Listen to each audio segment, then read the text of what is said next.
Shalom. First, I want to give all praise, honor, and glory unto Yahweh, Bahashem, Yahweh Shai, Bahashem, HaKadosh. Double honors to the apostles, bishops, and elders of Great Millstone from whom I learned this truth. And shalom to the 144,000 elect. I am Mayakala.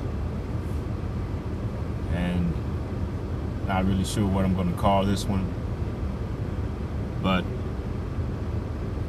I am doing this for the second time. First time I did it with the video that I really wanted to include, but as soon as I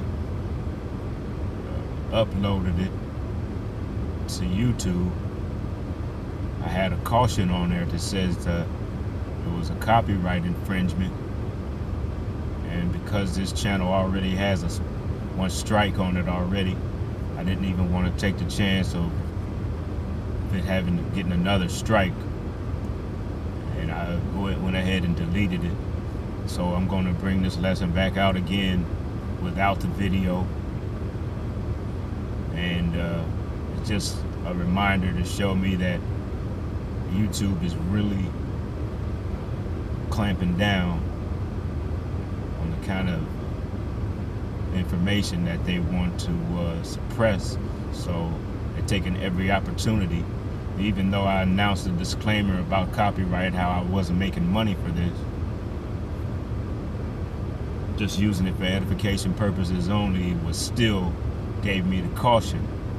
I mean, as soon as I uploaded, as soon as it was done uploading, I saw it, and I was like, you know what, I'll just go ahead and take it down.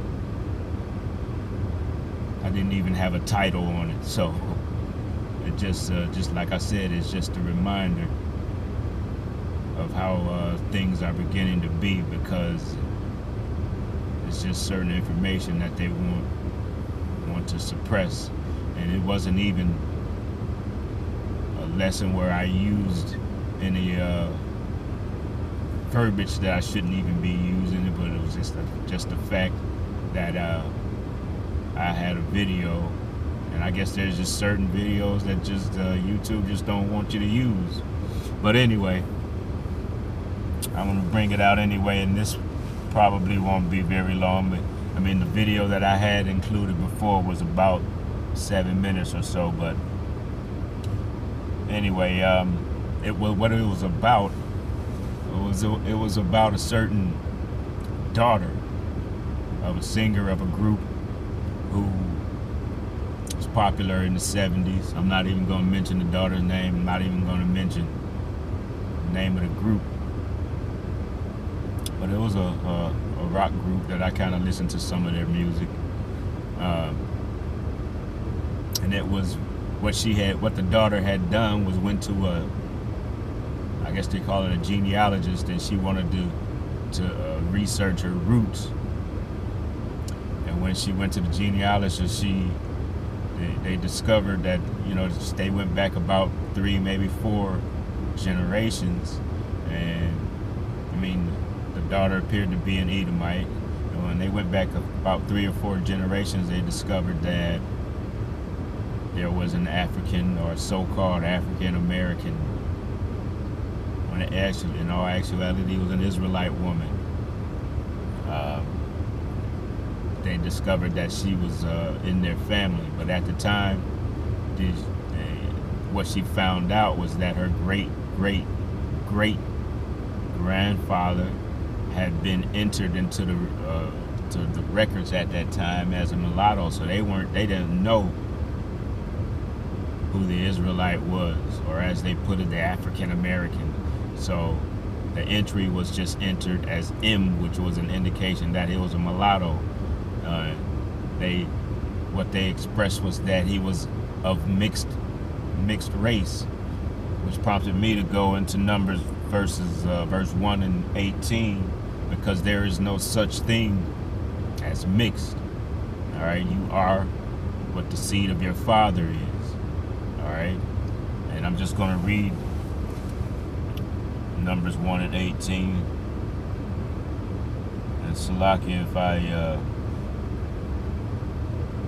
do make reference to the video, but like I said, I'm not even going to mention the name who it was.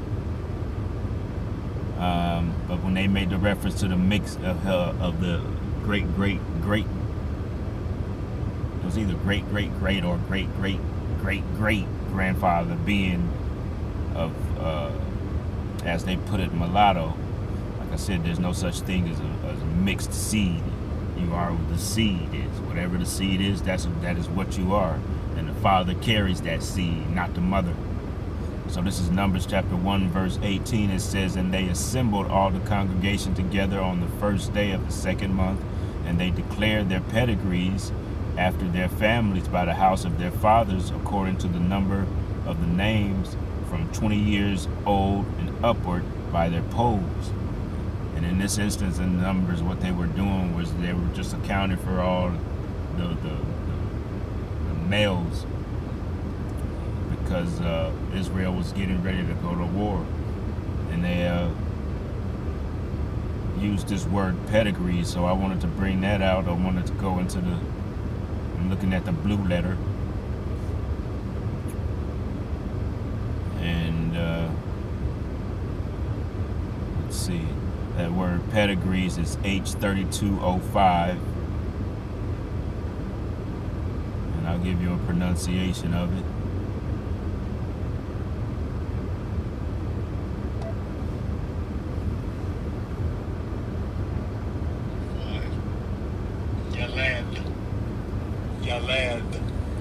All right, and it says to bear or bring forth, or to begot, of childbirth.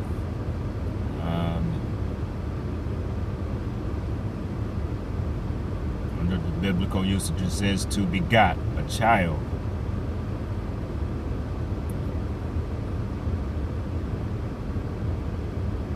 Under the Strong's definition, it says to begot, born, bring forth children. All right, so when you're talking about a pedigree, you're talking about the history of your family, you're talking about the lineage, where you come from, or who you come from. All right, and like I said, they went on, and she went as far as she could with this particular genealogist. So what she really had to do, she had to travel to another town, which happened to be somewhere in New York, and she went and spoke with someone who keeps the records of births that occurred in New York at this time, and they went to an old newspaper article which happened to have a entry from her great grandfather who had settled in this particular town in New York, and he was the one who was entered in the records as being a mulatto, and he happened to be in a county where this county was predominantly, or you might as well say it was a county of so-called white people. So in essence, he was going to a place where he could pass, because he must have been light enough where he could pass as a so-called white man or an Edomite. All right, so she wanted to know who his parents were, because he was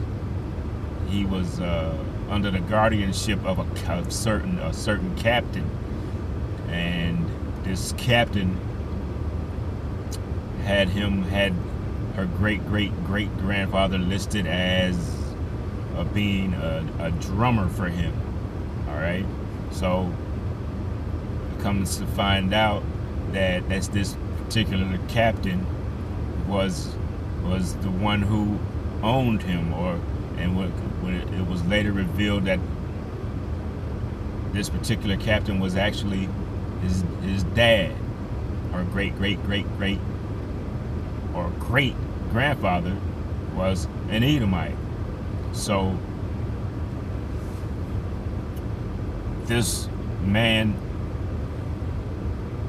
entered in the records as being a mulatto. What it comes out to be is that he was listed as being an indentured servant.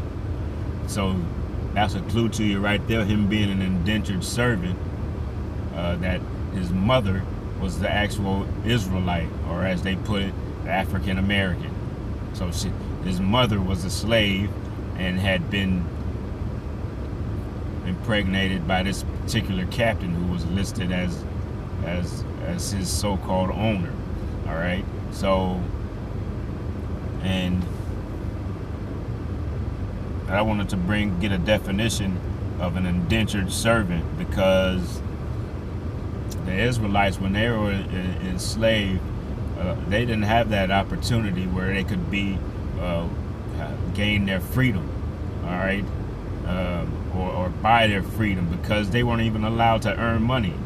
So if you were an Israelite at this time, there was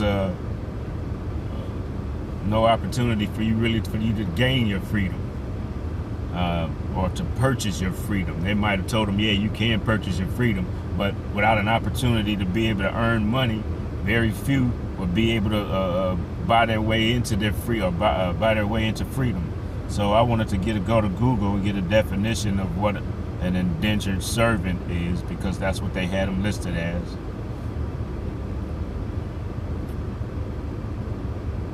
And this is according to Google as to what an indentured servant is. It says an indentured servant was a person who signed a contract, indenture, to work for a master for a specific period, usually 4 to 7 years, in exchange for passage to a new land, like, in parentheses, they like colonial America.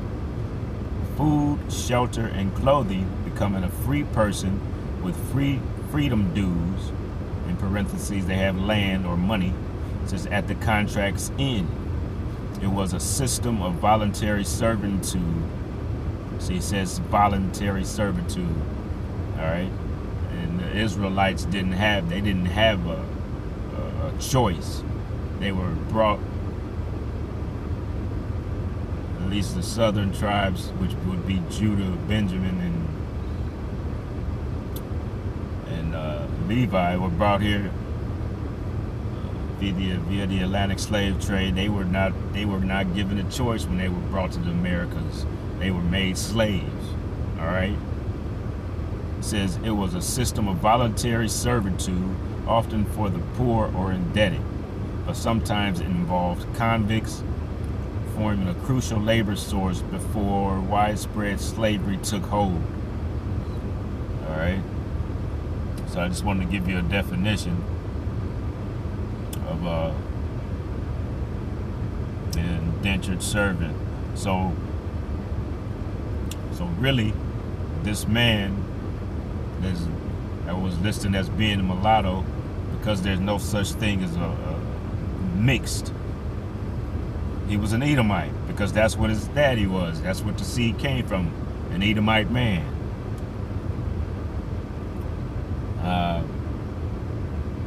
I wanted to go over to Deuteronomy and get more understanding of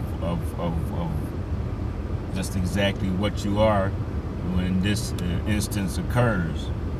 I want to go over to Deuteronomy chapter 23, because if you have parents, one of one race and one of another race, you are what the father is, but when that turns out that your father is a heathen, in this case being an Edomite, you fit the definition of what a bastard is, the true definition of a bastard. Deuteronomy chapter 23 verse 2 says, a bastard shall not enter into the congregation of the Lord, Yahweh. Even to his 10th generation shall he not enter into the congregation of the Lord, Yahweh. So I wanted to get this definition of a bastard, what a bastard is, what a truly definition, the biblical meaning of what a bastard is. And again, I'm in the blue letter. It is H4464, and I'll give you a pronunciation.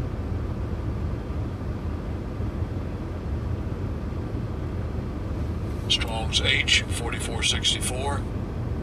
Mamzer. All right, so you would be what's called a mamzer. It says under the biblical usage, it says a bastard, child of incest, illegitimate child. All right, so, all right, it even says mixed population. So we see right here that actually the blue letter is going off.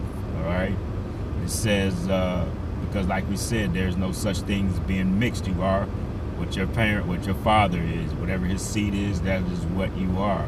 It says born of a Jewish father and heathen mother, or vice versa. Well, it is exactly vice versa, because like I said, the blue letter is going off right here. All right, it's when you have a heathen father that you are a bastard, because the heathens are not covered by Yahweh, by Hashem Yahweh Shai. All right, that's not his people. All right.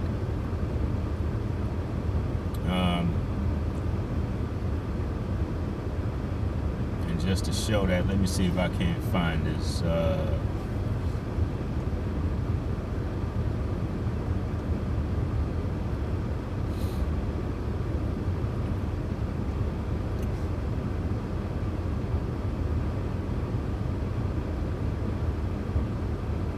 Go into the Apocrypha.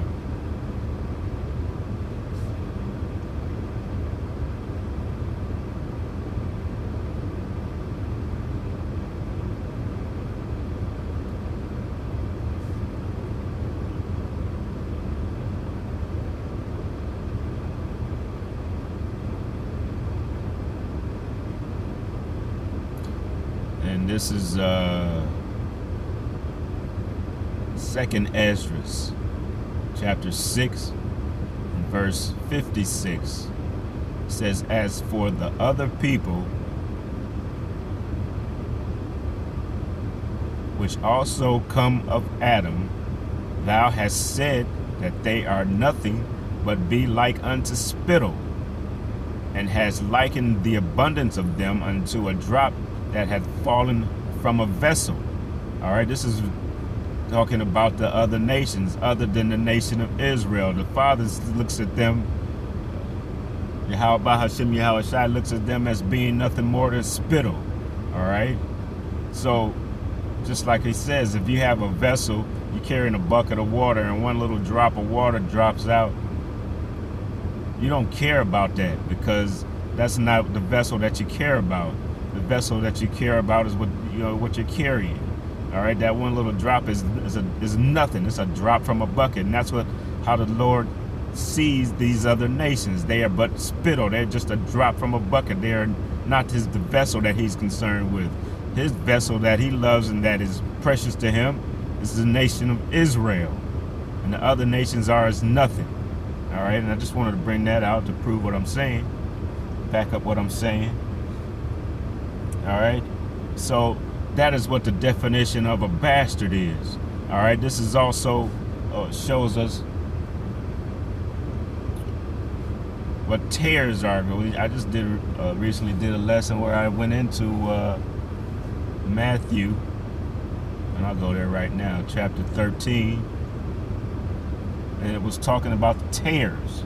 It was a parable about the tares growing with the wheat. All right, chapter 13, verse 20.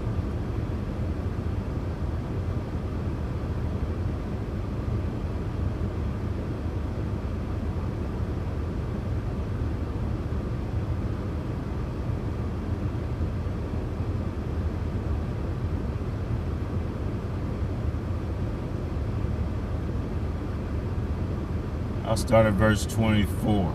It says, tares among the weak, and this is a parable and it's in a red letter, so this is Yahweh Shai speaking. It says, another parable put he forth unto them, saying, the kingdom of heaven is likened unto a man which soweth good seed in his field. But while men slept, his enemy came and sowed tares among the wheat, and went his way. The tares being before they reach maturity, you can't tell what a tare is from the wheat, so they all kind of look the same. Verse 26, it says, but when the blade was sprung up and brought forth fruit, then appeared the tares also. So the servants of the household came and said unto him, Sir, didst not thou sow good seed in thy field? From whence then hath it tares? So the servants are asking, why are these tares amongst the wheat? Because it's being recognized that these are not indeed not wheat, which is a comparison to Israel. There's some people who may look as if they're Israel, but in all actuality, they come from heathen. They are not Israel. They have a heathen father, a heathen dad, and an Israelite mother.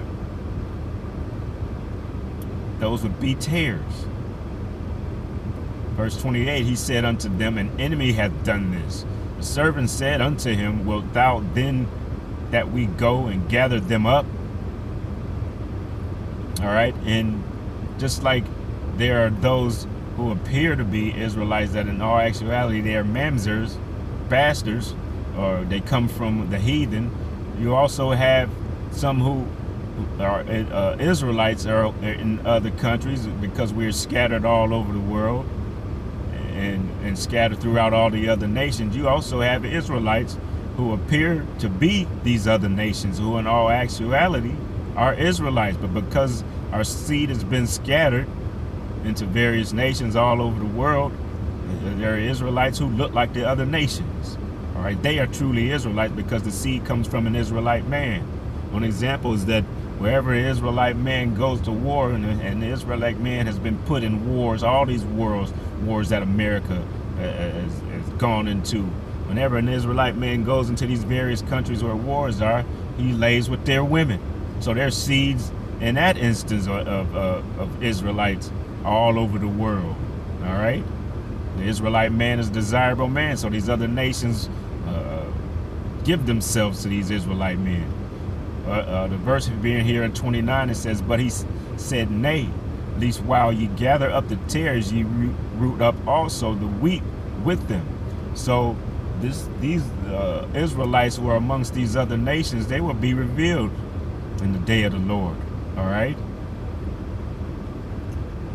So I just wanted to bring that out to show that this woman who went and checked out her ancestry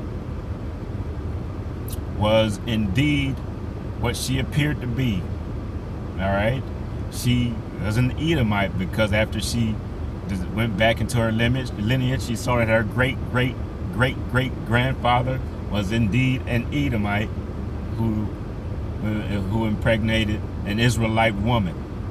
And as I mentioned before, because I have one more verse that I wanted to bring out, that this woman, or this man that was born, who they had listed as mulatto, mentioned that he was a drummer.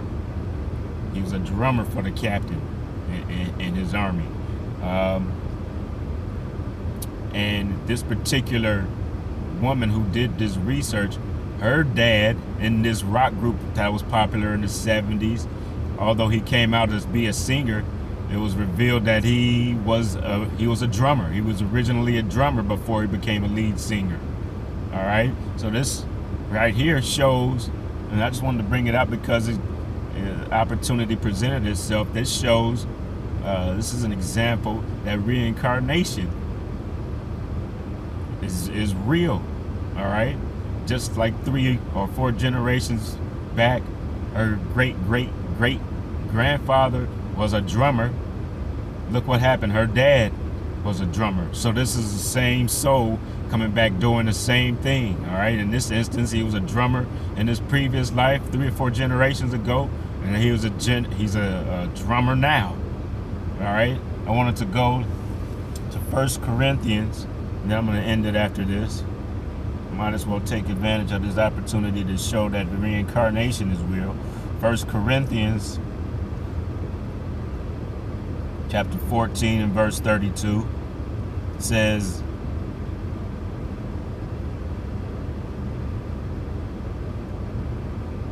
and the spirits of the prophets are subject to the prophets.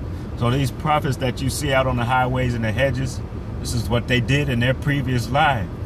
All right, they be regenerated and come back, And that's why you see them doing what they're doing, because it's their lot. It is in them, is what the soul that the Most High put into them to be brought back at this specific time, to be doing the same thing that it was doing before. They were prophets in previous lives, and they are prophets now. All right, so this is this proof that the spirits are subject to the spirits. The same thing, the same lot that you were in before is what you come back as even now.